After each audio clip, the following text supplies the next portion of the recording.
제 이름은 곽준석입니다. 올해는 80을 넘은 나이지만 어린 시절의 기억은 아직도 선명하게 남아 있어요. 어릴 때부터 지금까지 겪었던 일들이 저를 어떤 사람으로 만들었는지 그 이야기를 조금씩 풀어보려 합니다. 저는 1940년대 후반 서울의 한 작은 동네에서 태어났어요. 그 당시엔 전쟁의 상처가 아직 깊게 남아 있었고 사람들의 삶은 어렵고 힘든 시기였죠. 저희 집은 그리 부유하지 않았지만 부모님은 힘든 가운데에서도 저를 키우기 위해 애썼어요. 아버지는 날마다 고된 일을 하며 집안을 꾸려갔고 어머니는 집안을 살뜰히 돌보셨죠. 어릴 적 저는 집에서 많은 시간을 보내며 부모님이 일하는 모습을 지켜봤어요.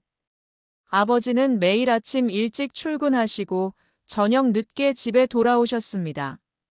그 모습을 보며 저는 자주 아버지는 왜 항상 바쁘신 걸까? 라는 생각을 했어요. 부모님의 사랑은 항상 눈에 보이지 않았지만 그들의 모습을 통해 나는 사랑이 무엇인지 조금씩 배우게 되었죠. 어머니는 가정에서 모든 일을 맡아 하셨고 집을 깔끔하게 유지하는 데는 여념이 없으셨어요. 하지만 아버지가 집에 없을 때 어머니는 그리 넉넉하지 않았던 정서를 제게 쏟아부으셨죠. 아버지가 집에 오면 어머니는 모든 것을 숨기고 아버지를 모시듯 열심히 집안을 정리하셨어요. 그때 저는 부모님의 관계에 대해 이해할 수 없는 점들이 많았지만 그저 부모님의 바쁜 일상 속에서 제 자리를 찾으려 애썼죠. 어린 시절, 저는 자주 혼자 시간을 보냈어요. 특히 주말이면 부모님이 집을 비우셨을 때 저는 동네를 돌아다니며 놀이를 찾곤 했어요. 동네의 작은 공원에 가면 가끔씩 다른 아이들과 놀기도 했지만 그때마다 부모님과 함께 보낼 수 없다는 사실이 무척 아쉬웠죠. 공원의 작은 벤치에 앉아 봄바람을 맞으며 하루를 보내곤 했습니다. 그 당시에는 그런 작은 것들이 행복이었어요. 가끔은 어머니가 주방에서 음식을 준비할 때 그 냄새가 제 마음을 따뜻하게 만들어 주었어요. 하지만 어머니가 저를 위해 따뜻한 음식을 준비해 주시지는 않았어요. 저희 집은 늘 바빴고 그렇게 따뜻한 시간을 보내는 일은 드물었어요. 그나마 가장 행복했던 시간은 어머니가 부엌에서 음식을 준비하면서 제가 옆에서 도와줄 때였죠. 어머니는 부엌에서 손끝을 움직이며 이렇게 해야 해라고 가르쳐 주셨지만 그 순간에도 부모님의 마음을 제대로 느낄 수는 없었어요. 학교를 다니기 시작하면서도 마찬가지였어요. 학교는 집과는 다른 곳이었고 새로운 사람들과의 관계 속에서 살아가야 했죠. 그곳에서 저는 학교에서 배운 것보다는 부모님이 나에게 기대한 것을 더 의식하며 자랐어요. 늘 부모님이 생각하는 대로 살아야 한다는 부담감이 있었죠. 그러나 그때의 저는 그것을 그냥 받아들이며 살았어요. 부모님이 제게 요구하는 만큼 저는 점차 학교에서도 성적을 잘 받기 위해 애썼어요. 하지만 무엇이 진정으로 중요한지 알 수 없는 채로 공부에만 집중했어요. 그러다가 어느 날 동네에서 큰 사고가 있었어요. 그 사건은 저에게 큰 충격을 주었죠. 부모님의 관계에서 느껴지는 어색함이나 불만이 사고를 계기로 서서히 분출되었어요. 저는 그 사건을 통해 부모님이 겪고 있던 갈등을 처음으로 실감했어요.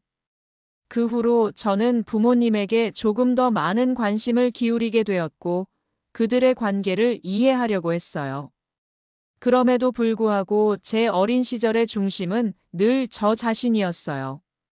부모님의 문제를 해결할 능력이 없었고 그들의 갈등 속에서 제 자리는 항상 애매했죠. 하지만 어린 시절은 나름대로 배운 점이 많았어요. 특히 부모님이 서로 다른 방식으로 저를 대했기 때문에 저는 사람들과의 관계에서 어떻게 다른 점을 받아들이고 조화롭게 살아갈지에 대한 중요한 교훈을 얻었죠. 그때부터 저는 혼자 있을 때 스스로 생각하며 시간을 보내는 것이 점점 편해졌어요. 물론 부모님이 보여준 모습과는 달리 저는 자신만의 방식을 찾으려고 했고, 그렇게 성장해 갔습니다. 그때부터 저는 점차 사람들과의 소통에 더 신경을 쓰게 되었어요. 그리고 이 시점부터 제 삶은 조금씩 변화하기 시작했죠. 부모님은 여전히 바쁘게 살아가셨지만, 저도 이제는 성인이 되어가며 세상을 보는 눈이 달라졌어요. 그때부터 제 인생이 어떤 방향으로 흘러갈지, 그리고 무엇이 중요한지 알기 위해 더 많은 시간을 쏟게 되었죠. 30이 되던 해, 저는 한참 혼자만의 시간을 보내고 있었어요. 직장에서 나름대로 자리를 잡았고, 친구들과의 만남도 많았지만, 마음 한구석에는 항상 빈자리가 있었죠. 어린 시절 부모님의 사랑을 받지 못했던 탓인지, 저는 늘 사랑을 갈망했어요. 그런데 그 갈망이 언제부터인가 결혼으로 이어져야 할 필요성을 느끼게 되었어요. 그런 저에게 그녀가 나타났어요. 처음 만난 곳은 회사 회식이었어요. 일주일에 한 번은 회사의 분위기를 풀기 위해 회식을 하곤 했는데, 그날도 평범한 회식이라 생각하고 가벼운 마음으로 참석했지만, 그녀가 들어오는 순간 모든 것이 달라졌어요. 회식 자리는 시끄럽고 웃음소리가 가득했지만, 그 순간 저는 그 소음 속에서 그녀만을 찾았어요. 김선희라는 이름을 처음 들었을 때, 저는 그저 한 명의 동료라고 생각했어요. 그녀는 그저 평범한 외모에 평범한 직장을 가진 사람처럼 보였죠. 하지만 그날 그녀가 들어온 순간, 저는 내 안에 이상한 떨림을 느꼈어요.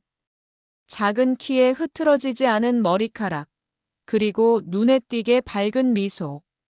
그녀는 다른 사람들과 달리 지나치게 겸손하거나 눈에 띄게 자랑스러워하지 않았고, 그 자체로 평범하게 사람들과 대화에 끼어들었어요. 그녀는 저에게 묘한 매력을 느끼게 했어요. 회식 자리에서 몇 마디 대화를 나누었지만, 그 대화는 예상보다 더 깊은 곳으로 향했어요. 사람들이 술에 취해 웃고 떠들고 있을 때, 저는 어느새 그녀와 조용히 대화를 나누고 있었죠. 김선희는 제가 말하는 것에 대해 진지하게 귀 기울였고, 제가 내놓은 생각에 대해 자신의 생각을 조심스레 얘기했어요. 평소에는 사람들과 어울리는 것조차 어려워했던 제가, 그녀와는 자연스럽게 말을 이어갔어요.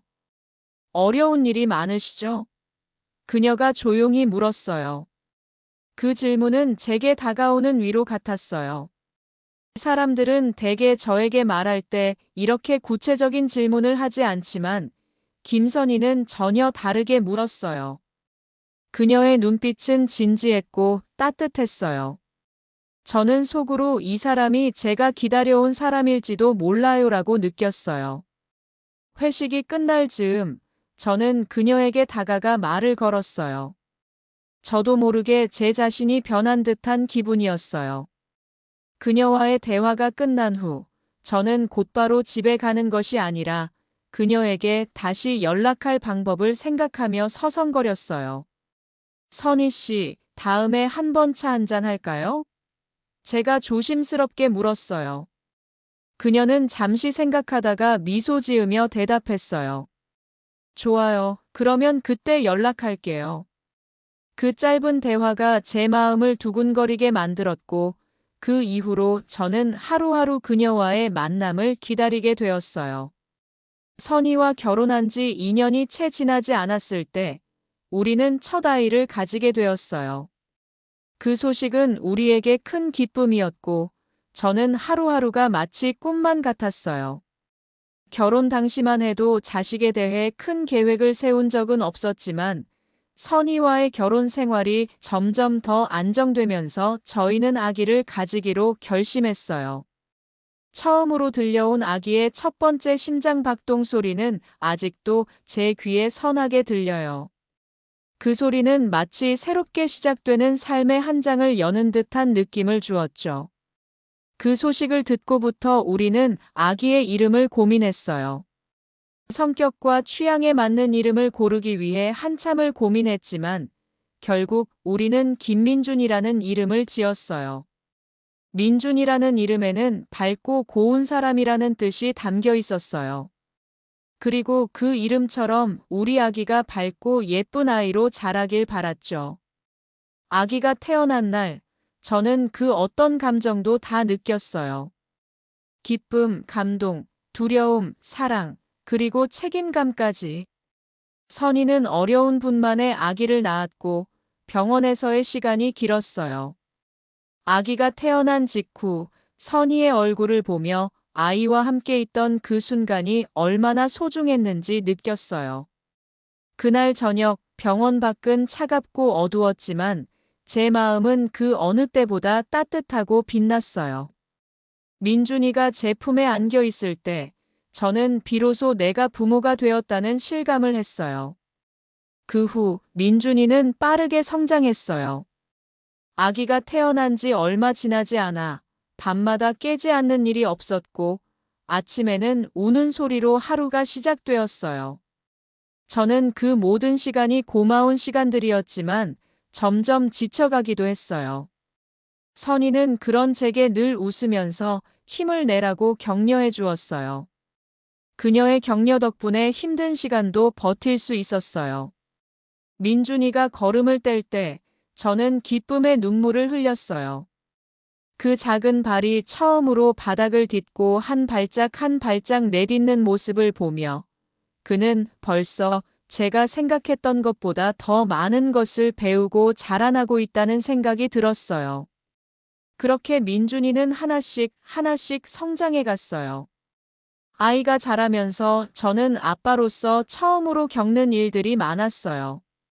민준이가 아기 때는 말이 없었지만 어느 순간부터는 집안에서 나보다 더 큰 목소리를 내기 시작했어요. 그러던 중 민준이가 처음으로 아빠라고 불렀을 때 저는 마치 온 세상이 저를 향해 축하합니다 라고 외치는 듯한 기분을 느꼈어요. 그 목소리가 제 인생에서 가장 아름다운 소리처럼 느껴졌어요. 민준이는 어렸을 때부터 활발하고 호기심이 많았어요. 그리고 그의 성격은 점점 더 긍정적이고 밝은 모습으로 자라났어요. 선희와 저는 그가 긍정적인 마음을 가지길 바랐어요. 그래서 우리는 그에게 항상 좋은 말만 해주려고 했어요. 괜찮아, 할 수 있어. 라며 그가 어려움을 겪을 때마다 격려했죠. 그런 말들이 민준이가 자라면서 자신감을 가지는데 큰 도움이 되었어요. 초등학교에 들어가면서 민준이는 학업에 대한 관심도 많이 가지게 되었어요. 처음에는 공부에 흥미를 가지지 않던 그였지만 점차 책을 좋아하게 되었고 친구들과 함께 읽을 수 있는 책을 찾기 시작했어요.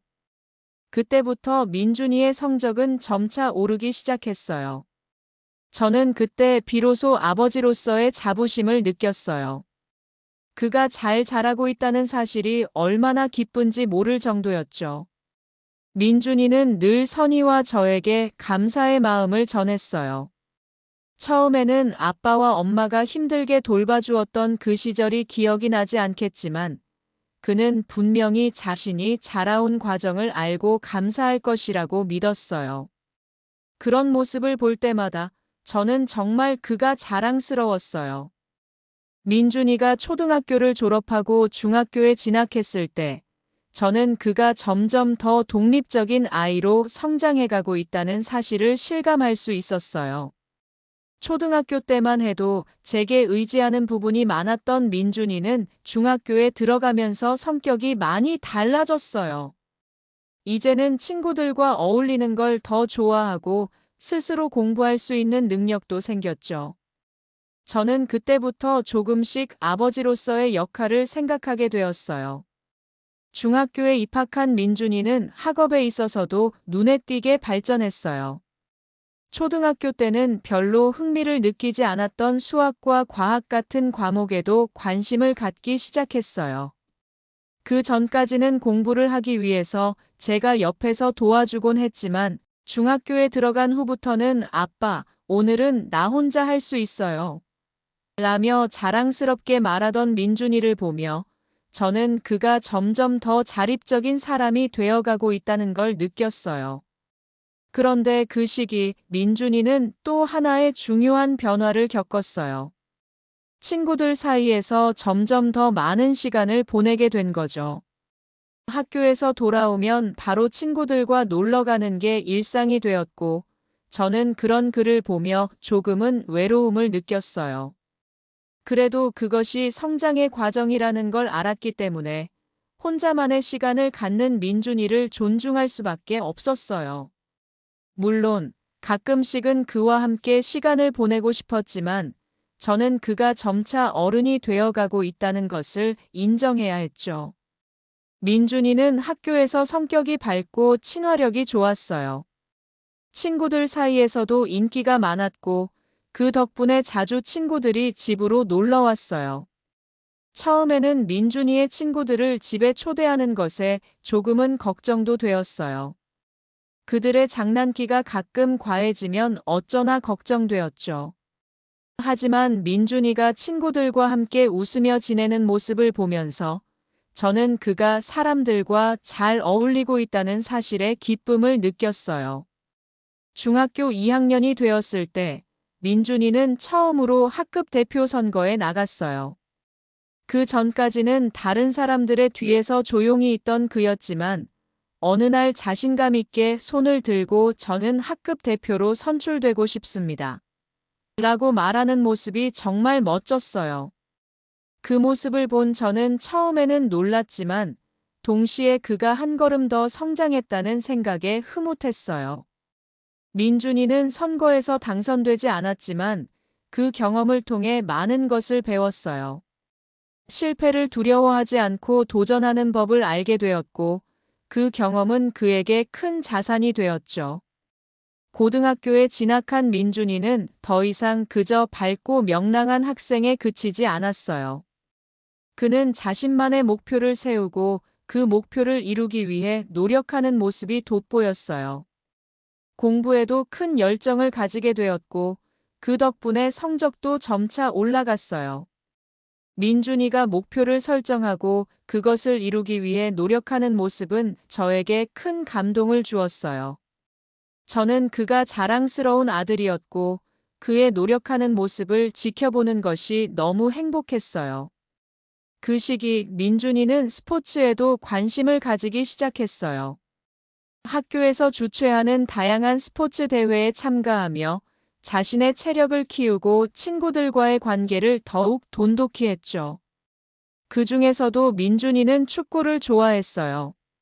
처음에는 공을 차는 것도 서툴렀지만 시간이 지나면서 그는 축구 실력이 눈에 띄게 향상되었어요.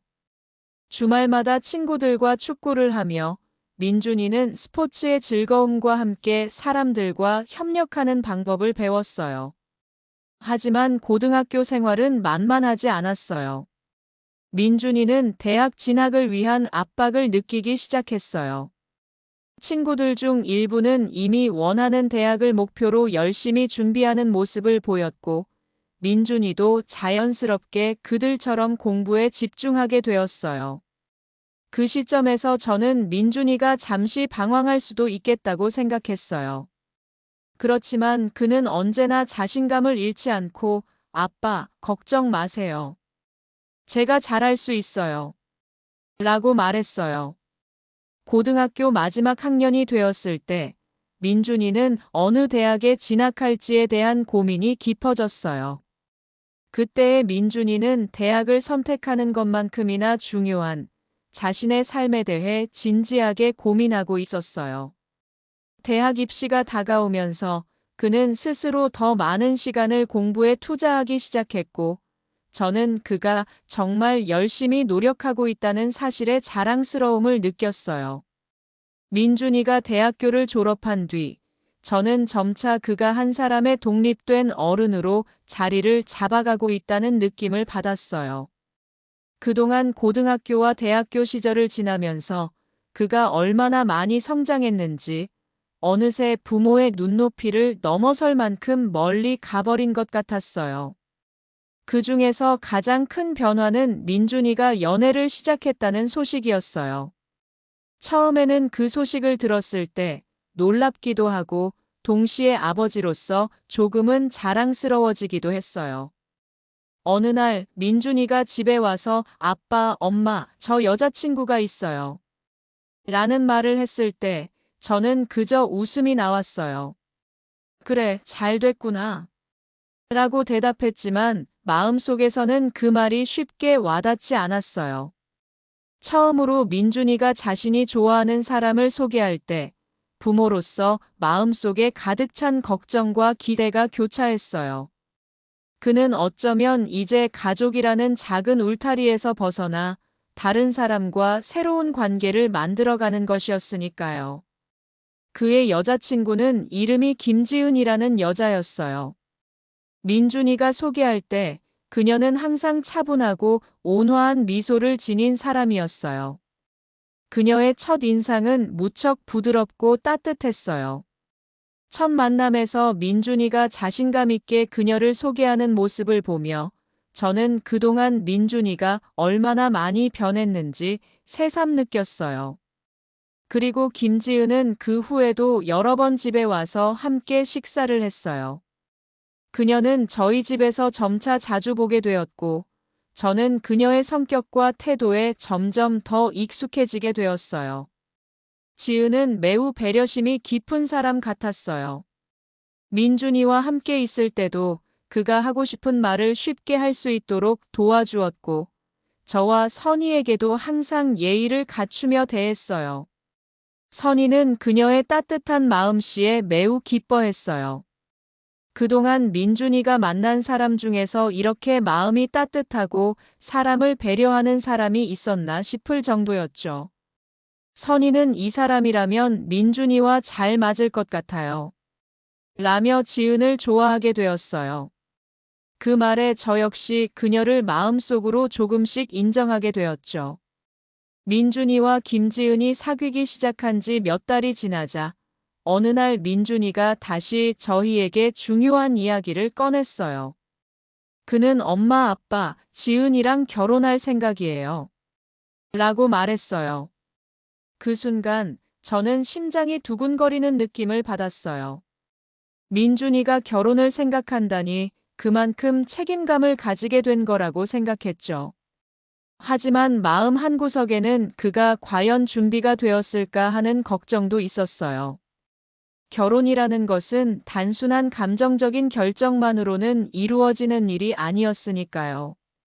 여러 가지 현실적인 문제도 있었고, 그럼에도 불구하고 그는 자신감을 갖고 결혼을 결심한 것 같았어요. 민준이가 결혼을 결심한 이유에 대해서 이야기를 들으면서 저는 그가 많이 성숙해졌다는 사실을 실감했어요. 그는 단순히 사랑하는 사람과 함께하고 싶은 마음이었지만 그보다도 서로의 부족한 점을 채워주며 함께 미래를 만들어가고 싶다는 마음이 강했어요. 지은은 그의 장점을 더욱 부각시키고 민준이는 지은의 안정된 성격과 따뜻함을 좋아했다고 했어요. 그들의 관계는 서로를 이해하고 보완하는 참으로 아름다운 모습이었어요.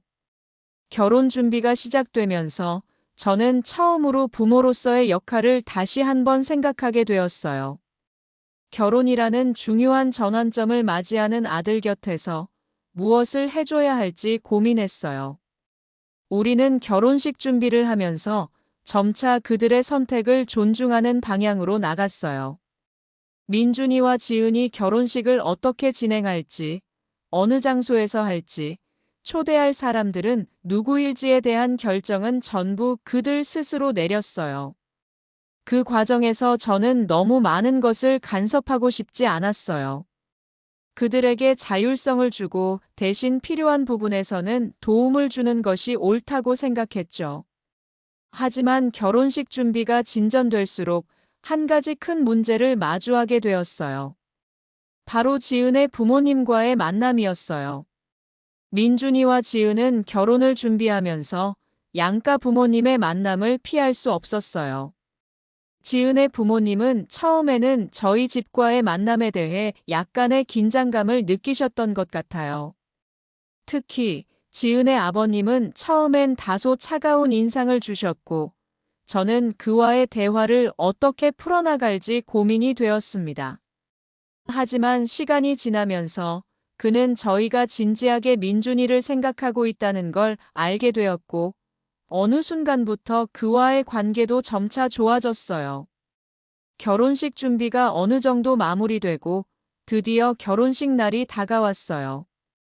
저는 아들의 결혼식이란 사실이 실감이 나지 않았어요. 아들의 손을 잡고 걸어가는 그 길이 제가 더 이상 아들을 어릴 때처럼 돌봐줄 수 없다는 사실을 깨닫게 해주는 순간이었어요. 민준이의 결혼식에서 가장 기억에 남는 순간은 그가 지은과 함께 첫 번째 입장을 했을 때였어요. 두 사람은 서로를 바라보며 웃고 있었고 그 모습에서 저는 그들이 앞으로 함께할 미래를 엿볼 수 있었어요. 결혼식 날 아침, 저는 평소와는 다른 특별한 기분을 느꼈어요. 평범한 하루처럼 시작될 것 같았지만 그날은 제게도 민준이에게도 그리고 그들 모두에게 새로운 의미를 담고 있는 날이었어요. 결혼식 준비가 막바지에 접어들면서 가족은 물론 친구들까지 모두 모여서 마지막 손질을 하고 있었어요. 제가 처음 민준이의 결혼을 들었을 때 그저 한순간의 결정일 뿐일 거라고 생각했었어요. 하지만 이제 그 순간이 다가오고 그들이 함께하는 삶이 시작될 시간이라는 사실이 실감나지 않았어요. 아침 일찍부터 집안은 결혼 준비로 분주했어요. 선희는 결혼식 날이라 그런지 그 어느 때보다도 예쁘게 꾸미려고 애썼어요. 거울 앞에서 머리를 만지고 옷을 고르면서 이날을 얼마나 기다렸는지 알 수 있었어요. 저는 그동안 민준이와 지은이의 결혼을 위해 많은 고민을 했어요. 그들의 결혼을 축하해주고 싶지만 동시에 어떻게 그들의 새로운 시작을 지지해줄 수 있을지에 대한 부담감도 있었죠. 결혼식 당일이 다가오면서 그 부담감은 점차 축복으로 바뀌었어요. 그들이 결혼을 결심한 것에 대해 후회하지 않도록 저도 제 마음을 열기로 했죠. 민준이는 아침부터 여유 있게 준비하고 있었어요. 저는 그를 보면서 처음으로 결혼이라니, 이제 정말 어른이 되었구나, 라고 생각했어요. 고등학교 때 대학에 진학했을 때만 해도 그가 이렇게 결혼식을 준비하고 있을 거라고는 상상할 수 없었어요. 그가 자라온 모습, 제가 아버지로서 함께한 시간이 스쳐 지나갔어요. 오늘 그는 그의 인생에서 또 다른 시작을 맞이하려고 하는 것이었죠. 결혼식 장소는 서울의 한 고급 호텔이었어요. 그곳은 평소 민준이가 좋아하는 분위기의 장소였어요. 호텔의 화려한 장식, 아름다운 꽃들, 그리고 그들이 준비한 프로그램들이 모두 완벽하게 어우러져 있었죠. 민준이와 지은이는 결혼식 준비가 끝날 무렵 각자 맞은편에서 마지막으로 준비를 마쳤어요. 지은은 정말 아름다웠어요. 하얀 웨딩드레스를 입고 그가 처음으로 제 눈앞의 모습을 드러냈을 때 저는 그들이 선택한 길이 정말 맞았다는 확신이 들었어요. 지은의 얼굴은 평소보다 더욱 밝고 환하게 빛났어요. 결혼식이 시작되었어요. 민준이와 지은이가 서로의 손을 잡고 입장할 때 그 순간 저는 그들이 서로를 믿고 있다는 느낌을 받았어요. 손을 잡고 함께 걸어가는 그 모습은 마치 두 사람이 함께할 모든 날들을 예고하는 듯 했어요. 부모로서 저는 그들의 모습에 감동을 느꼈어요. 그들이 결혼식을 준비하는 동안 겪었을 수많은 고뇌와 고민, 그리고 결국 서로를 선택한 이 순간이 정말 값지게 느껴졌어요. 그들이 결혼식의 문을 열고 들어오는 모습을 보며 제 눈앞에서 아들이 자랑스럽게 자라온 모습이 떠올랐어요. 그의 손에 함께 걸어가는 지은을 보고 저는 그들이 앞으로 어떤 삶을 살아가게 될지 상상할 수 있었어요. 결혼식에서 가장 중요한 순간은 물론 두 사람의 서약이었어요. 그들은 서로에게 이렇게 말했어요. 당신을 사랑합니다. 그 사랑을 지키며 어려운 일들이 있을 때 함께 극복해 나가겠습니다. 그들의 서약은 단순한 말이 아니었어요. 그 말 속에 서로에 대한 깊은 신뢰와 사랑이 담겨 있었죠. 그리고 그 순간 저는 그들의 사랑이 정말 깊다는 것을 깨달았어요. 비록 아들 민준이는 이제 부모의 품을 떠나게 되지만 그가 선택한 사랑은 결코 쉽게 무너지지 않을 것이라는 믿음이 생겼어요. 결혼식이 끝난 뒤 우리는 친척들과 함께 축하의 시간을 가졌어요. 많은 사람들이 그들을 축하하며 웃고 이야기하며 시간을 보냈어요. 저는 그때마다 조금씩 떨리는 마음을 가졌어요. 아들이 결혼을 한다는 것은 마치 새로운 가족이 생긴다는 뜻이었으니까요. 이제 민준이는 지은과 함께 새로운 가정을 꾸리게 될 거였어요. 저와 선희는 그들을 지지하고 그들의 선택을 존중해 주기로 했어요. 식사를 마친 후 신랑 신부가 함께 춤을 추는 시간이 있었어요. 그들의 춤은 너무나 자연스러웠어요. 서로를 바라보며 웃고 손을 맞잡고 춤을 추는 모습에서 그들은 정말로 서로에게 맞는 사람임을 느낄 수 있었어요. 저는 그 모습을 보면서 민준아, 너는 이제 가족을 이룬 거구나. 라는 생각을 했어요. 그리고 마음속으로 그들에게 축복을 보냈어요. 지은이도 정말 행복해 보였어요. 민준이를 사랑하는 마음이 전해져서 그런지 그녀의 눈빛은 따뜻하고 사랑스러웠어요. 결혼식이 끝난 후 민준이와 지은은 한참 동안 손을 맞잡고 서로를 바라보며 대화를 나누었어요. 저는 그들이 그렇게 나란히 서서 함께 이야기를 나누는 모습을 보며 이제 그들만의 인생이 시작되었음을 실감했어요. 그동안 그들의 결혼 준비에 참여하면서 많은 생각이 들었어요. 민준이와 지은은 이제 각자의 삶을 공유하는 새로운 시작을 맞이하는 것이었어요. 그들의 가정이 평안하고 행복하기를, 그리고 그들이 함께한 미래가 밝고 희망차기를 기도했어요. 그날 밤 집에 돌아와서 저는 민준이가 한 번 더 우리 가족을 돌봐줄 수 있다는 생각에 기뻤어요. 그들의 결혼식은 새로운 가족의 시작을 알리는 소중한 순간이었고, 그날을 지나며 민준이는 이제 더 이상 어린아이가 아닌 한 명의 어른으로서 새로운 길을 걸어가게 된 거였어요. 저는 그가 지은과 함께 행복한 가정을 이뤄나갈 거라고 확신했어요. 아내의 병은 갑작스러웠어요. 그 어느 날 평소와 다를 것 없이 아침을 준비하고 있던 선희가 갑자기 머리를 부여잡으며 쓰러졌어요. 저는 그 장면을 잊을 수 없어요. 아내는 평소 건강한 사람이었어요. 하루 종일 집안일을 하며 가족을 돌보고 저와 아들을 위해 맛있는 음식을 준비하며 살아왔어요. 그런데 그렇게 갑자기 아무런 예고도 없이 쓰러졌다는 사실이 믿기지 않았어요. 선희가 쓰러진 후 급히 병원으로 갔어요. 의사들은 처음에는 가벼운 피로 때문일 것이라고 생각했어요. 그러나 검사 결과 그날부터 선희는 암이라는 병과 싸우고 있다는 사실을 알게 되었어요. 그때부터 제 삶은 완전히 달라졌어요. 아내가 암 투병을 시작하면서 저는 그동안 알지 못했던 두려움과 불안에 휘말리게 되었어요. 병원에서 돌아오던 그날, 저는 아내와 함께했던 수많은 추억들이 머릿속에 스쳐 지나갔어요.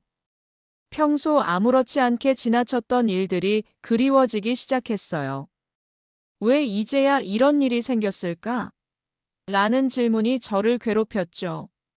선희는 병이 점점 더 악화될수록 자신이 얼마나 고통스러워하는지 보여주지 않으려고 애썼어요. 그녀는 항상 다른 사람들을 생각하고 남들에게 부담을 주지 않으려 했어요. 그러나 그녀의 표정은 점점 더 어두워졌어요. 그녀는 괴로워하면서도 웃으려 애썼고 저는 그 모습을 보면서 마음이 아팠어요. 아내의 병이 나아질 거라는 희망을 가지기 위해서 우리는 수많은 치료법을 시도했어요. 우리는 병원에서 수많은 검사와 치료를 받았고 밤늦게까지 기다리면서 약속된 시간을 지키려고 했어요. 그러나 선희의 상태는 점점 더 나빠졌어요. 그녀는 점차 식사를 거르고 말도 잘하지 않게 되었어요. 저녁에 자주 일어나서 마시던 물 한 잔조차 힘겹게 들이켰죠. 그때의 선희는 이제 더 이상 예전의 모습을 찾아볼 수 없었어요.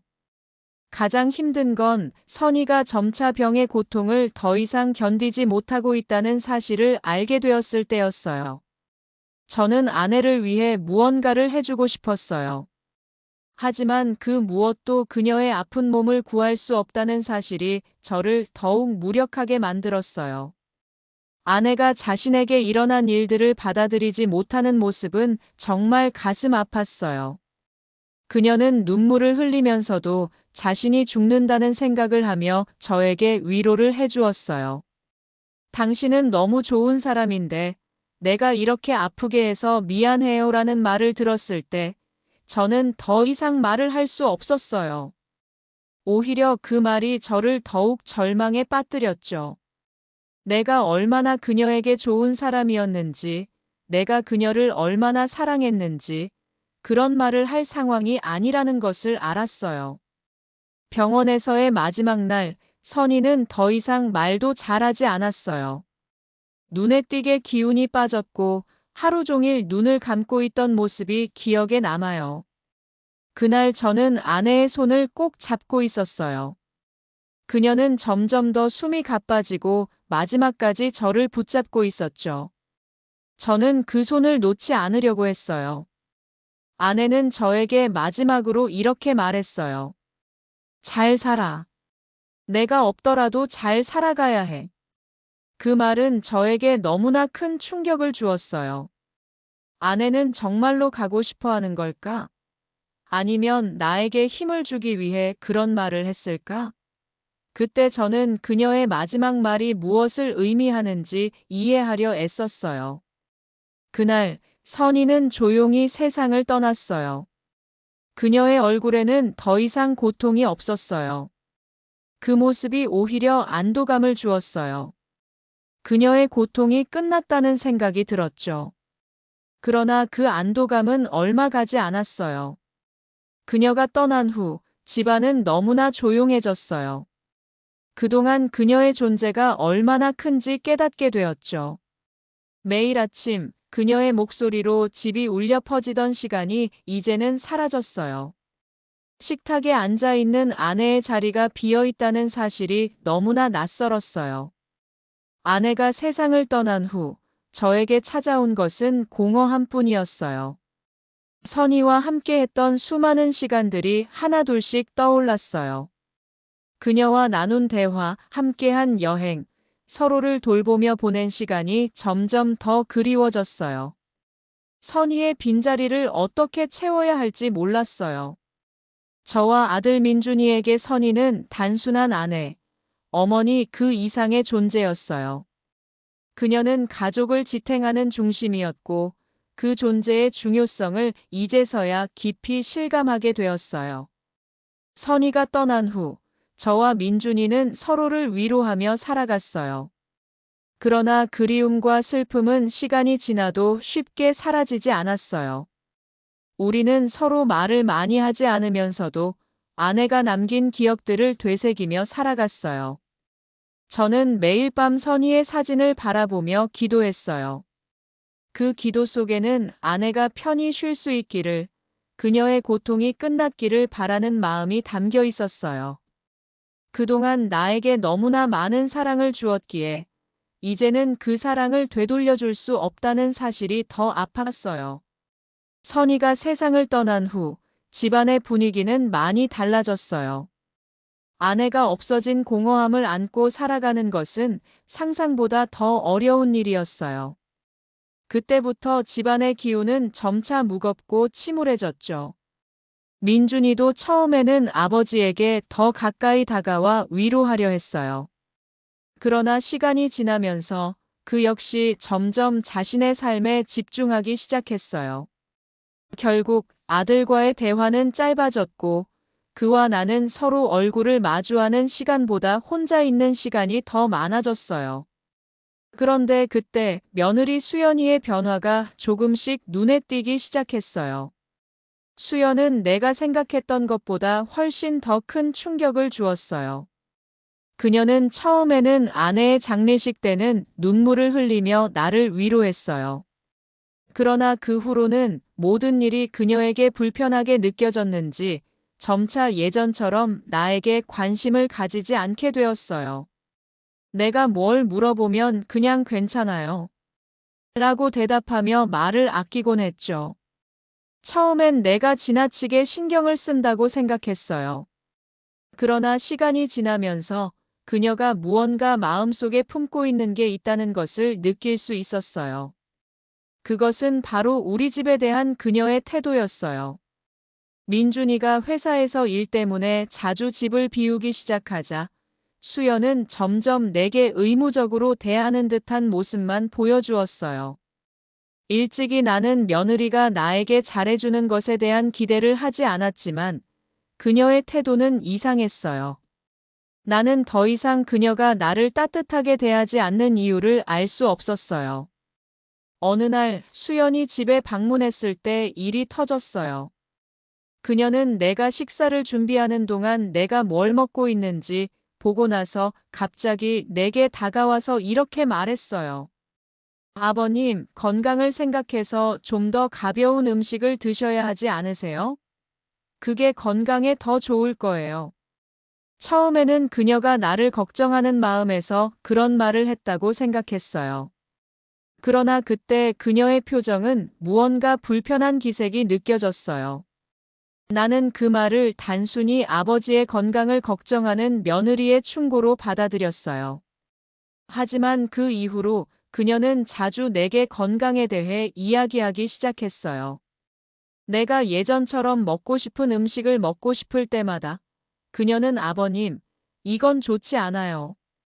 라며 반대하는 일이 많았어요. 그럴 때마다 나는 그녀의 뜻을 존중하려고 했고 다소 불편한 기분이었지만 그냥 참고 넘기려고 했죠.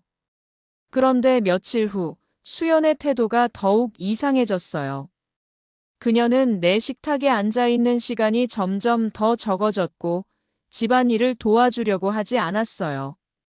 내가 식사 준비를 할 때는 항상 피곤한 얼굴로 앉아서 손끝 하나 까딱하지 않았죠. 그저 전화기를 붙잡고만 있거나 밖에 나가서 쇼핑을 다녀오는 일이 많았어요. 그럼에도 불구하고 민준이는 엄마가 바쁘니 괜찮아. 라고 말하며 그녀의 행동을 용인하려 했어요.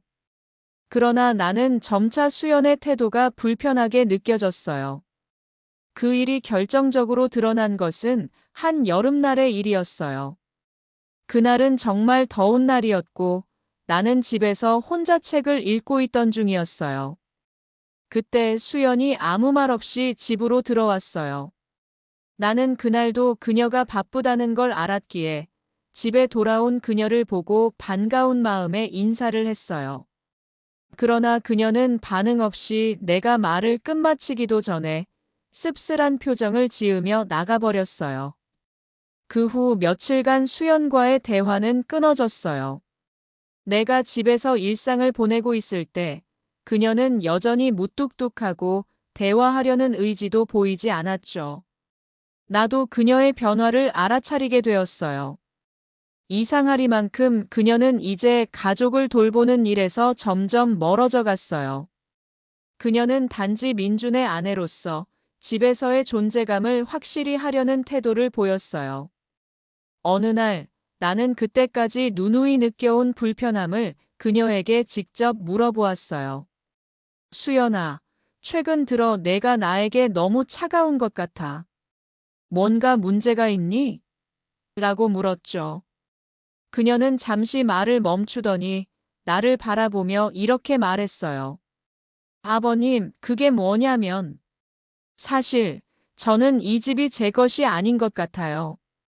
아버님도 아시겠지만 저는 그냥 민준이의 아내일 뿐이에요. 모든 게 제가 원하는 대로 되는 게 아니라서 그런지 마음이 불편해요.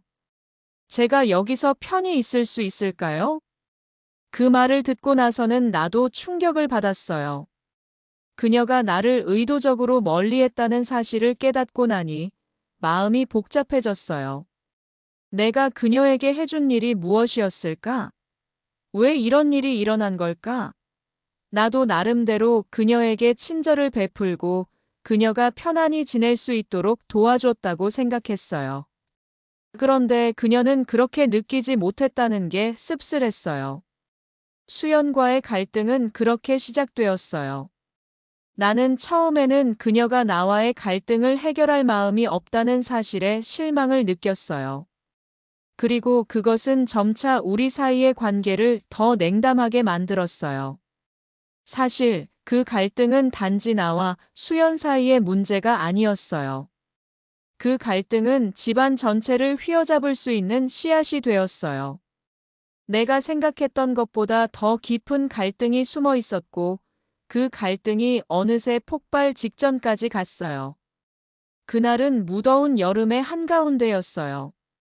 밖에서는 찌는 듯한 더위가 기승을 부리고 있었고, 집안은 그 열기를 막기 위해 에어컨을 틀어놓았지만, 그조차도 시원하지 않게 느껴졌어요. 민준이는 직장 때문에 거의 집에 없었고, 수연은 집안에서 거의 얼굴을 비추지 않으면서 자신의 일에만 몰두하는 듯 했어요. 나에게는 점점 불편한 기운이 감돌았고, 집안의 분위기도 한층 더 차가워졌어요. 그때 내가 가장 걱정했던 일이 다가오고 있었어요.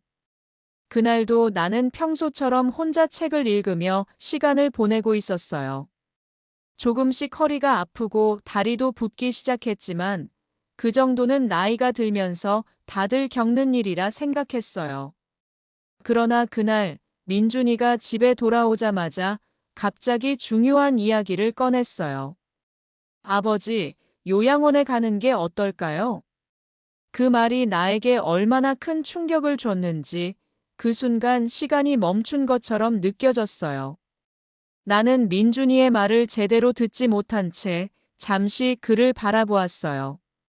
민준이는 어쩐지 사라진 듯한 표정을 지으며 나를 걱정하는 듯한 눈빛을 보냈어요.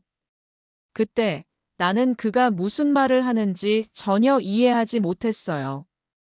요양원이라니 그게 무슨 뜻일까? 나는 단지 나이가 들어서 몸이 조금 아프다고 해서 요양원에 가야 한다는 말을 듣는 것이 너무 기이하게 느껴졌어요. 요양원이라니? 왜 그런 말을 해? 나는 얼떨결에 그렇게 물었어요. 민준이는 잠시 침묵하다가 입을 열었어요. 아버님, 최근 들어 몸 상태가 좋지 않으시잖아요. 저희도 걱정이 되고요. 수연이도 그렇고 저희는 사실 집에서 아버님을 돌보기에는 너무 바쁘고 힘들어요. 요양원에 가시면 좀 더 편하게 지내실 수 있지 않을까 싶어서요. 그 말은 나에게 정말 믿기지 않았어요. 나는 고개를 저으며 말했어요. 나는 지금도 괜찮아. 그냥 조금 몸이 안 좋을 뿐인데 요양원이라니. 나는 그곳에 가고 싶지 않아요. 하지만 민준이는 나의 말을 무시한 채 계속해서 요양원에 대해 이야기했어요. 그는 나의 상태가 점점 나빠지고 있다는 사실을 인정하려 하지 않았고, 오히려 내가 요양원에 가는 것이 더 좋다는 생각에 집착하는 듯 했어요. 나는 그 말을 들으며 내 마음이 점점 차가워졌어요. 민준이의 말에는 나에 대한 관심이나 사랑보다는 나를 어떻게 처리할까 하는 냉정한 의도가 담겨 있는 것 같았어요. 아버지, 이렇게 말하셔도 어쩔 수 없어요. 사실 저희도 다 같이 살기는 힘들어요.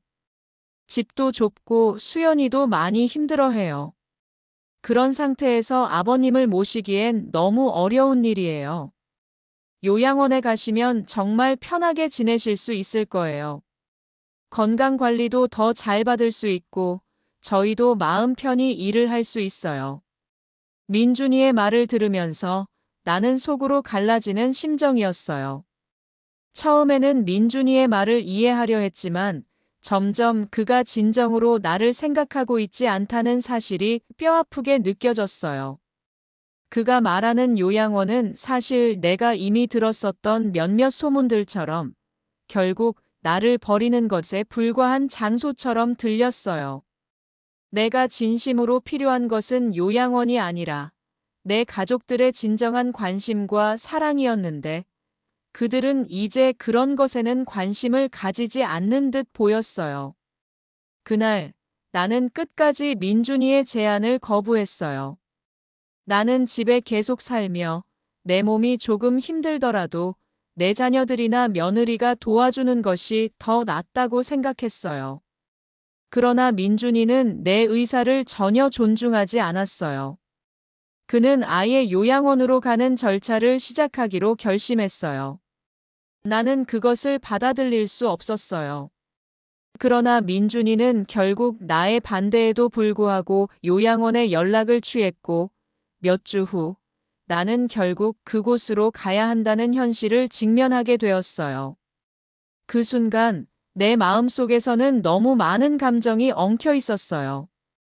분노, 배신감, 외로움, 그리고 깊은 슬픔이 나를 압도했어요. 나는 그동안 온 힘을 다해 이 집을 지켜왔고 아이들을 키우며 나름대로의 책임감을 느끼며 살아왔어요. 그런데 이제 나는 집에서 나가야 한다는 말에 이끌려 요양원으로 떠나야 한다는 사실이 너무 참담하게 느껴졌어요. 내 삶은 이렇게 끝나는 것 같았고 그들에게 나의 존재는 단지 짐이 되었을 뿐이었어요. 요양원에 가게 된 후 나는 점차 그곳이 나에게 얼마나 낯설고 불편한 곳인지 깨닫게 되었어요. 그곳은 사람들의 표정이 모두 무겁고 각자 자신만의 고통과 외로움을 안고 살아가는 장소였어요. 처음에는 그곳에서 새로운 사람들을 만나면서 조금은 위안을 받으려 했어요. 그러나 시간이 지나면서 나는 이곳이 내가 진정으로 살아가는 곳이 아니라는 것을 실감하게 되었어요. 내 자식들은 내게 돌아오지 않았고 나는 그저 또 하나의 노인이 되어 그곳에서 살아가야 했어요. 그곳에서의 일상은 내가 예상했던 것보다 훨씬 더 침울하고 외로운 시간들이었어요. 처음에는 그들이 나를 잘 돌봐준다고 생각했지만 시간이 지나면서 그들의 관심도 점차 줄어들었어요. 나는 여전히 내 자식들이 나를 어떻게 여겼는지, 내게서 어떤 생각을 품고 있었는지 궁금한 마음에 불안해하며 지내고 있었어요. 요양원으로의 강제 이주는 단순한 장소 이동이 아니었어요. 그것은 나의 삶에서 하나의 전환점이 되었고, 내 인생에서 가장 고통스러운 순간 중 하나였어요. 요양원에 도착한 첫날, 나는 그곳이 내가 상상했던 것과는 다를 것이라 생각했어요. 처음에는 그저 작은 방 하나에 짐을 풀고 새로운 환경에 적응하기 위해 노력할 뿐이었죠. 하지만 시간이 지날수록 그곳은 나에게 점점 더 고립된 공간처럼 느껴졌어요. 나이 든 사람들이 대부분이었고 모두 각자의 상처를 안고 살아가고 있었어요. 그들의 대화는 종종 삶의 고단함에 대한 푸념과 불평으로 가득 차 있었고 나는 그 안에서 점점 더 나 자신을 잃어갔어요. 방은 작고 창문 너머로 보이는 풍경은 그다지 아름답지 않았어요. 높은 벽이 가려져 있어 햇살이 충분히 들어오지 않았고 가끔씩 비가 내리면 그 분위기는 더 우울해졌어요. 방 안에는 작은 침대와 옷장이 놓여 있었고 나는 그곳에서 매일 반복되는 일상 속에서 내 자리를 찾아가야 했어요. 처음 며칠 동안은 어색하게 적응하려 애썼어요. 하지만 결국 나는 그곳이 내게 어떤 의미인지 서서히 깨닫게 되었어요. 요양원의 생활은 단조로웠어요.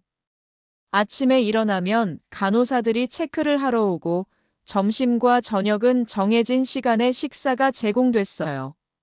식사는 생각보다 간단하고 맛없었어요. 과일이나 간식은 거의 없었고 끼니마다 제공되는 음식은 건강을 생각한 듯 하지만 입맛에 맞지 않는 경우가 많았어요. 다들 식사 후에는 잠시 이야기하거나 신문을 읽거나 텔레비전을 보며 시간을 보내곤 했죠. 하지만 나는 점차 이런 반복되는 일상에 지쳐갔어요. 몇 명의 노인들은 서로 잘 지내는 것 같았지만 나처럼 혼자 있는 사람들이 더 많았어요. 그들과 대화를 시도해봤지만 어쩐지 모두들 나와는 대화가 잘 통하지 않는 듯 했어요. 그들은 내게 젊은 날의 기억이 그리워요라며 이야기하기도 했지만 나는 그들의 이야기가 내게 큰 위로가 되지 않는다는 걸 알았어요. 그저 그들이 살아온 긴 시간 동안 겪은 고통이나 외로움이 고스란히 담겨 있는 말들이었어요. 그들에게 나는 그저 또 하나의 새로운 얼굴일 뿐이었죠. 내가 특히 힘들었던 것은 자식들의 방문이 매우 드물었다는 점이에요. 처음에는 민준이가 자주 오겠지, 혹은 수연이가 나를 안부를 전하기 위해라도 올 거라 생각했어요. 하지만 그들의 방문은 점차 줄어들었고, 결국 나는 그들에게서 더 이상 연락을 기다리지 않게 되었어요. 나는 그저 그들의 일상이 바쁘고 나와는 별로 상관없는 일이 되어버렸다는 사실을 점점 받아들여야 했어요. 처음에는 자식들이 왜 이렇게 나를 떠나고 있는지, 왜 나를 돌보지 않는지 이해할 수 없었어요. 하지만 요양원에서 시간이 흐르면서 나는 조금씩 그것이 현실임을 깨닫기 시작했어요. 그곳에서는 많은 사람들과 만날 수 있었지만 대화할 상대를 찾는 것이 어려웠어요. 어떤 노인은 말을 잘 못하기도 했고 어떤 노인은 아예 대화하려 하지 않았어요. 그런 사람들과 나는 그저 같은 공간에 존재하는 것에 불과했죠. 그러던 중 나는 한 명의 노인을 만났어요. 이름은 김옥자 할머니였어요. 그녀는 요양원에서 나보다 한참 먼저 들어왔고 입원 당시부터 무척이나 외로워 보였어요. 그녀는 나에게 먼저 말을 걸어왔고 점차 나는 그녀와 자주 대화를 나누게 되었어요. 그녀는 나보다 몇 살 더 많았지만 그 나이에도 여전히 밝고 긍정적인 에너지를 내뿜었어요. 그녀는 나에게 인생은 지나간 시간을 돌이킬 수 없으니 지금이라도 내가 하고 싶은 것들을 찾아야 한다라고 말하며 나에게 작은 용기를 주었어요. 김옥자 할머니와 대화를 나누다 보니 나는 점차 이곳에서 내 마음을 열게 되었어요. 그녀는 내가 외롭고 우울해하는 이유를 잘 알고 있었고 나에게 조금씩 조언을 주었어요. 자식들이 온전히 돌봐줄 수 없을 때 우리는 자존감을 잃지 않도록 노력해야 해요. 이곳에서도 나름대로의 삶을 찾아가는 거야.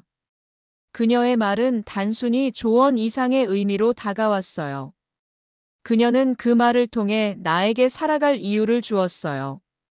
그녀와의 대화는 나에게 중요한 변화를 가져왔어요. 나는 요양원에 오는 것이 끝이 아니라고 생각하게 되었어요. 여기서 내 인생의 끝이 아니라 내가 나름의 삶을 이어갈 수 있는 방법을 찾아가야 한다고 결심했어요. 김옥자 할머니는 자식들과 연락을 끊고 여기서 새로운 사람들을 만나며 자신의 삶을 이어갔어요. 그녀는 나에게 그럼에도 불구하고 행복한 삶을 살 수 있다는 믿음을 심어주었어요. 그 덕분에 나는 조금씩 요양원에서의 생활에 적응하기 시작했어요. 요양원에서의 일상은 여전히 단조롭고 지루했지만 나는 그 안에서 작은 즐거움을 찾기 시작했어요. 요가와 명상, 그리고 작은 운동들을 하면서 내 몸과 마음을 돌보기 시작했어요. 그동안 내 자신에게 너무 많은 시간을 들이지 않았던 것 같았어요. 요양원에서는 내가 나를 돌볼 수 있는 시간이 생겼어요. 물론 간호사들이 날마다 체중을 체크하고 혈압을 측정하는 일이 반복되었지만 나는 그 일상이 단순한 감시가 아니라 내 건강을 챙기기 위한 노력이라고 생각하게 되었어요. 어느 날 요양원에 새로운 프로그램이 도입되었어요. 그것은 바로 미술 치료였어요. 나는 예술에 대한 관심이 없었지만 그 프로그램을 통해 내면의 감정을 표현하는 방법을 배우게 되었어요. 그림을 그리며 내 마음 속에 있던 외로움이나 불안함을 조금씩 풀어갈 수 있었어요. 내 그림은 그저 선과 색을 채운 것일 뿐이었지만 그것이 내 삶에 큰 의미를 주었어요. 그런 작은 것들이 나를 다시 일으켜 세웠어요. 물론 그곳에서의 생활이 항상 좋았던 것은 아니에요. 때때로 내 자식들에 대한 그리움이나 그들이 나를 잊어버린 것 같다는 생각에 울컥할 때도 있었어요. 그러나 요양원에서의 생활을 통해 나는 나 자신을 조금씩 더 이해하게 되었고, 나름대로의 삶을 이어갈 수 있다는 희망을 찾게 되었어요. 내가 요양원에서 보내는 시간은 이제 단순한 시간이 아니라 내 삶의 새로운 시작이었다는 생각이 들어요. 나와 같은 처지에 있는 다른 노인들과 함께 시간을 보내며 나는 조금씩 이곳에서 나만의 자리를 찾고 있었어요. 그곳에서 나는 살아있는 동안 내가 할 수 있는 모든 것들을 시도하며 여전히 내 삶의 의미를 찾아가고 있었어요. 요양원에서 보내는 일상이 점차 익숙해져 갔지만 나는 여전히 내 인생에서 중요한 한 가지를 잊을 수 없었어요. 바로 내 재산과 그것에 얽힌 비밀이었죠. 내가 살아있을 때 내 재산을 어떻게 나누어야 할지 고민하며 자식들 간의 갈등을 피하기 위해 어떻게 해야 할지 점점 더 생각하게 되었어요. 민준이는 내가 몇 년 전에 남긴 유산에 대해서 항상 관심을 보였어요. 그는 직장 생활을 하면서도 내게 자주 전화를 걸어왔고, 처음엔 엄마 건강이 괜찮으세요? 필요하신 것 있으면 말해요. 라고 말하며 걱정하는 척 했어요. 하지만 시간이 지나면서 그의 태도가 조금씩 변하기 시작했어요. 처음에는 그가 내게 진심으로 관심을 가졌다고 생각했지만 어느 순간부터 그가 나를 돌보는 이유가 돈과 재산 때문이라는 사실을 깨닫게 되었어요. 민준이가 나에게 재산에 대해 직접적으로 묻지 않았을 때도 나는 그가 내 재산을 어떻게 생각하고 있는지 충분히 알고 있었어요. 내가 살아있을 때 그는 항상 내게 돈을 빌려주겠다고 하며 다가왔고 나는 그가 나에게 무엇을 원하는지 알지 못했어요. 그저 내 아들이니까 자식이 부모를 걱정하는 마음에 그런 말들을 하는 줄 알았어요. 하지만 그는 점차 나의 재산에 대해 더 많이 알고 싶어 했어요. 때로는 은근히 재산 목록에 대해서 물어보기도 했고, 내가 만약 사망하면 그 돈을 어떻게 나눠야 할지 묻기도 했죠. 그때마다 나는 대답을 피했어요. 내 재산이 많은 것도 아니었고, 어떻게 나누어야 할지 고민하는 것도 불편했어요. 그러나 어느 순간 나는 민준이가 내 재산에 대한 관심을 점점 더 드러내고 있다는 사실을 확실히 느꼈어요. 그가 자주 묻는 말 속에서 나는 내 재산이 그의 욕망의 대상으로 변해가고 있다는 생각을 지울 수 없었어요. 그의 변심은 어느 날 갑자기 명확하게 드러났어요. 내가 한참 아플 때 민준이는 나에게 전화해서 말했어요. 엄마, 병원비 걱정하지 마세요. 제가 다 해결할게요.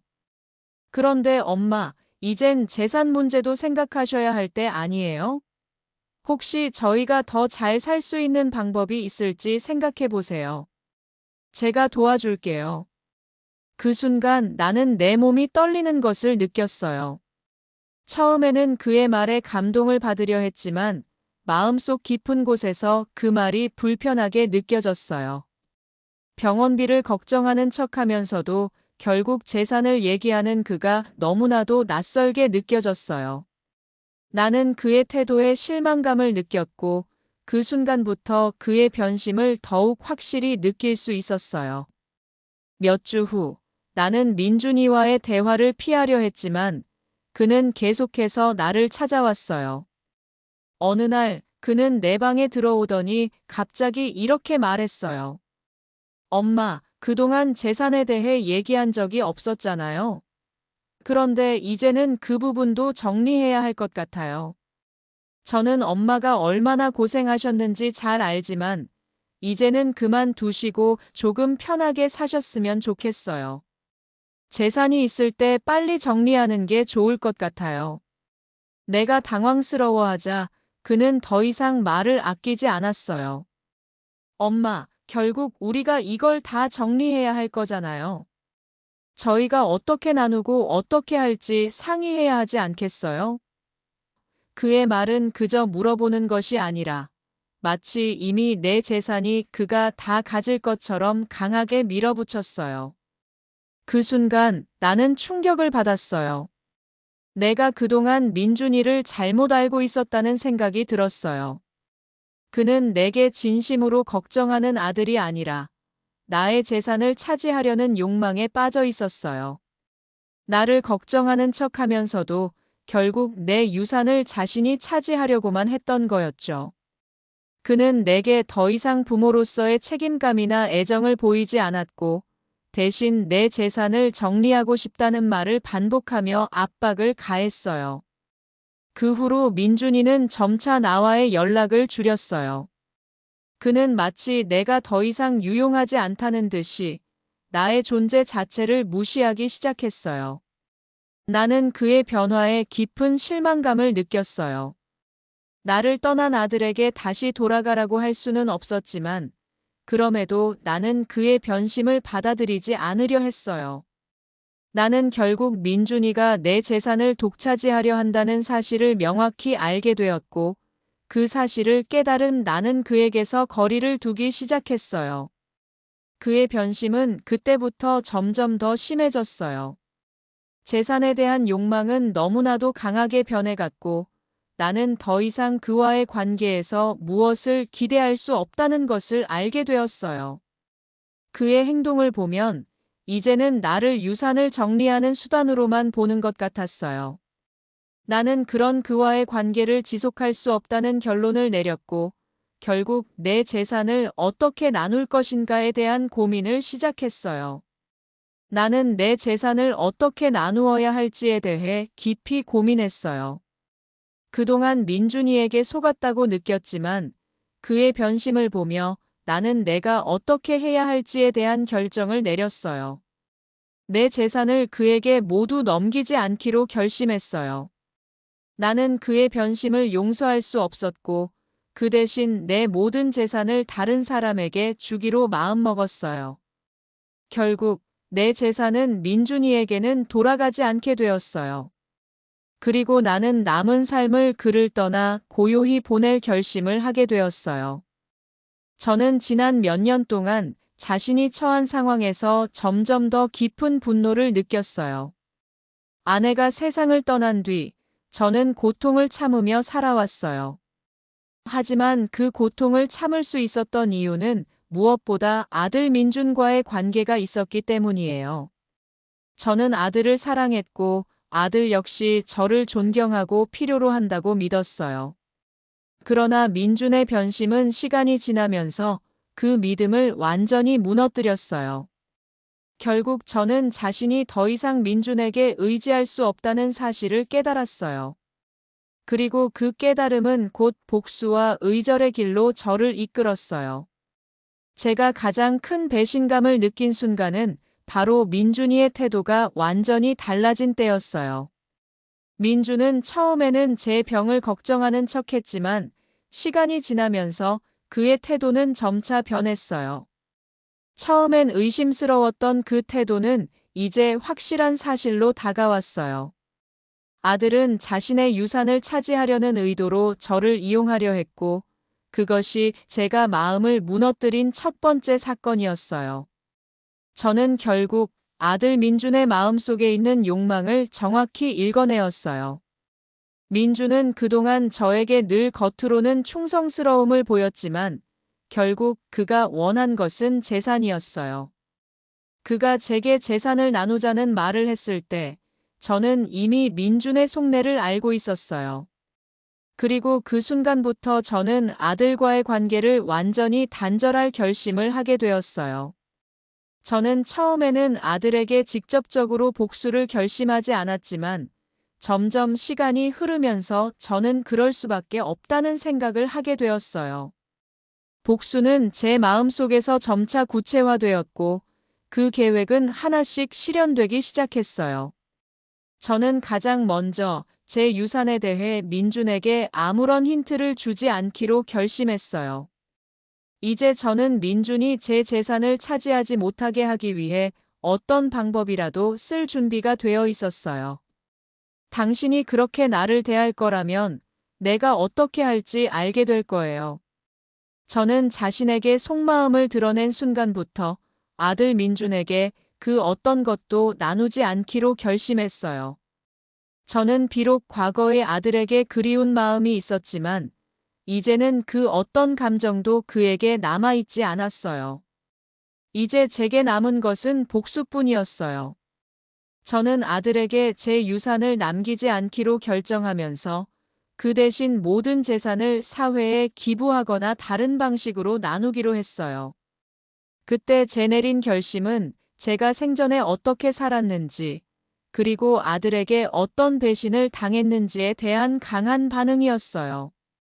저는 제 마지막 유산을 민준에게 남기지 않으리라 결심하며 그 결심을 실행에 옮기기 시작했어요. 그때 제가 결정한 것 중 하나는 유산을 자선단체에 기부하는 것이었어요. 그 대신 저는 아들에게 한 푼도 주지 않기로 마음먹었어요. 저는 민준과의 관계를 완전히 끊기 위해 모든 연락을 차단했어요. 처음에는 민준이 제 결정을 받아들이지 못했지만 저는 그와의 대화를 피하며 점차 멀어져 갔어요. 민준은 그가 왜 이런 결정을 내렸는지 궁금해하며 여러 차례 전화를 걸어왔지만 저는 그의 전화에 응답하지 않았어요. 민준은 결국 제가 아버지와의 관계를 완전히 끊었다는 사실을 받아들이게 되었어요. 그렇게 시간이 흐른 후 저는 다시 한번 제가 했던 결정이 옳았다고 확신하게 되었어요. 저는 제 삶을 마무리하는 데 있어 더 이상 민준을 생각할 필요가 없다는 생각을 하게 되었어요. 아들과의 관계가 깨지자 저는 오히려 한결 가벼운 마음으로 삶을 이어갈 수 있었어요. 그동안 제가 아들 때문에 겪었던 고통과 고민은 이제 모두 지나간 일이었어요. 저는 스스로에게 이제는 내가 원하는 대로 살겠다 라고 다짐하며 남은 삶을 홀로 지내기로 결심했어요. 저는 마지막으로 남은 시간을 평화롭게 보내기 위해 그동안 관심을 두지 않았던 취미를 즐기기 시작했어요. 저는 매일 아침 일찍 일어나서 정원을 돌보며 그동안 미뤄두었던 그림 그리기를 시작했어요. 저는 유산을 민준에게 남기지 않았고 그 대신 제가 진정으로 원하는 삶을 살기로 했어요. 제 마음속에는 이제 아들에게 남길 아무것도 없었고 그 대신 제가 살아온 인생을 후회하지 않기로 다짐했어요. 그렇게 저는 아들과의 복잡한 관계를 완전히 정리하고 자신만의 삶을 살아가기 시작했어요. 저는 여전히 가끔씩 민준의 소식이 궁금하기는 했지만 그럼에도 불구하고 제가 내린 결정을 후회하지 않았어요. 오히려 저는 이제 과거의 아들과의 관계를 되돌릴 수 없다는 사실을 받아들이고 미래를 위한 새로운 계획을 세우기 시작했어요. 제가 남은 시간 동안 원하는 것들은 더 이상 재산이 아니었어요. 저는 단지 마음의 평화를 원했어요. 저는 더 이상 누구에게도 기대지 않기로 했어요. 저는 제가 결단을 내린 그 순간부터 누구와도 다시는 그런 관계를 맺지 않겠다고 다짐했어요. 민주는 이제 제 과거일 뿐이었어요. 그리고 저는 그 과거와 결별하면서 앞으로 남은 삶을 자신만의 방식으로 살아가기로 했어요. 저는 이제 제 삶의 후반전을 준비하고 있어요. 과거의 아들과의 관계가 끊어지고 그동안의 모든 상처가 조금씩 아물어가면서 제 마음은 점차 평온을 찾아가고 있어요. 고독 속에서 오랜 세월을 보내온 후 어느새 저는 홀로 살아가는 삶의 의미를 찾게 되었어요. 그동안 다른 사람에게 기대며 살아온 삶이 아니었기에 이제는 제 자신에게 집중하며 진정으로 원하는 것을 추구하려고 해요. 이제는 제 삶에서 가장 중요한 것이 무엇인지 명확히 알게 되었어요. 제 인생의 마지막 챕터는 누군가와의 관계보다는 제 자신과의 관계에 집중하는 시간이 될 거예요. 그동안 저는 아들에게 모든 것을 바쳤어요. 그가 저를 필요로 할 때 저는 그를 위해 모든 것을 내어주었어요. 그런데 이제는 제가 무엇을 원하고 무엇을 하고 싶은지에 대해 생각하기 시작했어요. 이 나이에 내가 원하는 것은 단순하고도 깊은 것들이에요. 무엇보다 중요한 것은 평화로운 마음과 삶의 소소한 즐거움이죠. 저는 그림을 그리는 걸 좋아했어요. 어릴 적부터 미술에 관심이 있었고 시간이 흐를수록 그 욕구가 커졌어요. 그러나 가족을 돌보느라 언제나 그 꿈을 미뤄두었죠. 아들 민준이 성장하면서 저는 그동안 제 자신을 뒤로 한 채로 그의 성장에 모든 에너지를 쏟았어요. 그런데 이제 저는 더 이상 그런 삶에 얽매이지 않기로 했어요. 이제는 그 누구의 기대도 없이 내 마음에 맞는 일을 할 수 있다는 것이 얼마나 기쁜지 몰라요. 그래서 저는 이젠 그림을 그리기 시작했어요. 작은 스케치북을 펴놓고 하루에도 몇 시간을 그림에 몰두하기 시작했어요. 처음에는 단순히 내가 좋아하는 풍경을 그렸어요. 그러다 보니 점점 더 복잡한 형태로 사람의 감정을 담은 그림을 그리게 되었어요. 저는 그림 속에서 제 마음을 표현하고 그 안에서 치유받고 있었어요. 세상과의 거리를 두고 그림을 그리며 제 마음의 평화를 찾을 수 있었어요. 그림 외에도 저는 음악을 좋아했어요. 음악은 언제나 제 마음을 안정시켜 주었어요. 어릴 적부터 음악을 들으며 자라왔고 그 음악 속에서 많은 위로를 받았어요. 그러던 중 저는 다시 한번 피아노를 배우기로 결심했어요. 시간이 지나면서 음악을 연주하는 것 역시 제게 큰 기쁨이 되었어요. 매일 조금씩 배워나가면서 저는 마치 다시 젊은 시절의 자유를 찾은 듯한 기분이었어요. 그렇지만 저는 단지 취미로 그치지 않고 더 많은 사람들과 제 이야기를 나누고 싶었어요. 그동안 제가 겪은 일들은 결코 쉽지 않았어요. 그렇지만 그 경험들이 저를 더 강하게 만들었고, 이제는 그 경험을 다른 사람들과 공유하고 싶었어요. 저는 이제 글을 쓰기로 결심했어요. 내 삶의 이야기를, 내가 어떻게 살아왔고, 무엇을 배우며 성장했는지 사람들에게 전하고 싶었어요. 제 이야기를 글로 풀어내는 작업은 제게 큰 위안이 되었어요. 저는 매일 밤마다 자리에 앉아 제 삶을 돌아보며 글을 썼어요. 과거의 아들과의 추억, 아내와 함께한 시간들, 그리고 그동안 겪었던 여러 가지 고통들을 하나하나 떠올리며 적어갔어요. 글을 쓰는 것이 그리 쉬운 일은 아니었어요. 그러나 글 속에서 제 감정이 고스란히 묻어날 때 저는 다시 한번 그 고통을 극복할 수 있다는 희망을 느꼈어요. 물론 미래에 대한 걱정은 여전히 있었어요.